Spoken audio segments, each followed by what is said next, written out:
আগামী দিন শ্রাবণ মাসের শেষ সোমবার। বাবা ভোলেনাথের মাথায় দুধ, গঙ্গা জল, বেলপাতা এবং ফুল দিয়ে পুজো করার পর এই মন্ত্রটি পাঠ করুন, শিবাষ্টক স্তোত্রম। এটি বারবার পাঠ করলে এবং শ্রবণ করলে বহু পুণ্যের ফল লাভ হয়। তো চলুন শুনে নেওয়া যাক শিবাষ্টক স্তোত্রম। শিবাষ্টক স্তোত্রম।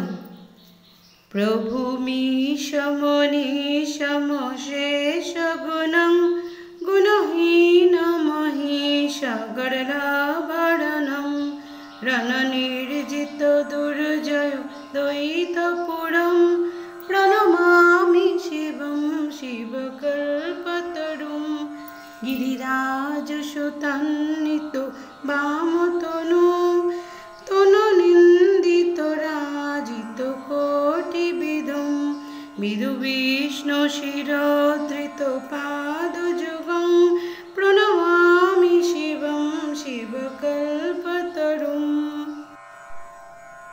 शशलाञ्छितरञ्जितसमुकुटमं कोटिलम्बितसुन्दरकीर्तिपटं शूरशैवालिनीधृतपूतजटं प्रणमामि शिवं शिवकल्पतरुं नयनत्रयभूषितचारुमुखं बिमुखपद्मविराजितकोटिविधुं विदुखण्डविमण्डितभालतटं प्रणमामि शिवं शिवकल्पतरुं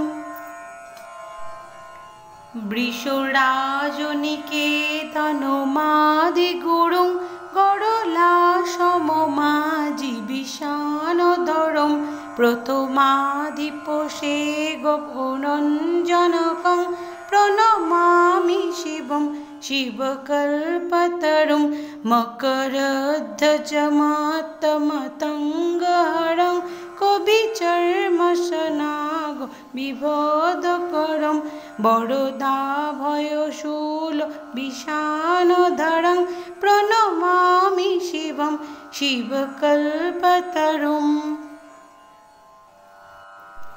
जगद्भवपालनाशकरं त्रिदिवेशशिरोमणिदृष्टपदं प्रियमानवसाधु